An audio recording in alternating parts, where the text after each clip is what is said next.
Pentagon tightens control on staff communications with Congress. The 22nd of October 2025. Sterling Lock.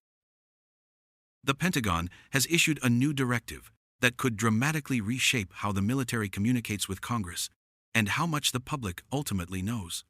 Signed by Defense Secretary Pete Hegseth and his deputy, the October 15 memo orders all Department of Defense staff to obtain permission before speaking with members of Congress.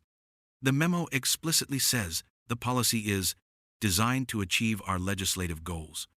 In effect, every communication, briefing, or exchange of information with lawmakers must now pass through the Pentagon's Legislative Affairs Office. Only the Inspector General's office is exempt. Within 30 days, department heads must provide internal contact lists and engagement tracking tools. And within 90 days, a review will propose new, streamlined communication rules.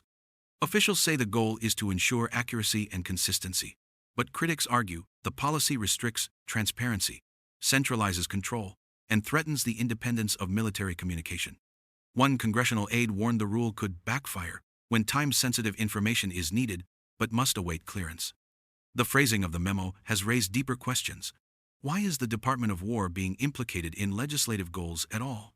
The military is not a political body. Its role is to serve civilian leadership, not to be manipulated for a partisan policy agenda. This order essentially inherently politicizes the organization by utilizing them as tools to advance their particular goals.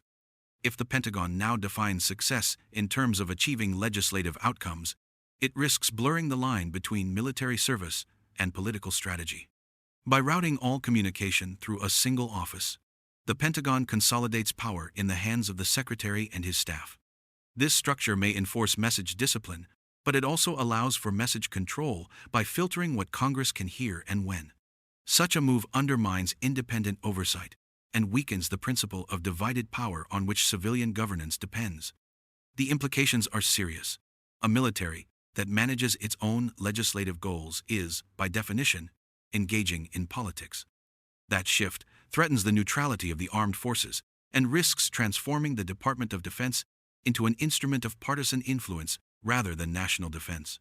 Couple this with the recent requirement that journalists only report approved information. It shows a progression toward the reduction of transparency and oversight, as well as a centralization of power. As the directive takes effect, Congress and the public will need to monitor how it functions in practice. If streamlining becomes a euphemism for secrecy, the damage to accountability and trust between the military, Congress, and the people may prove lasting.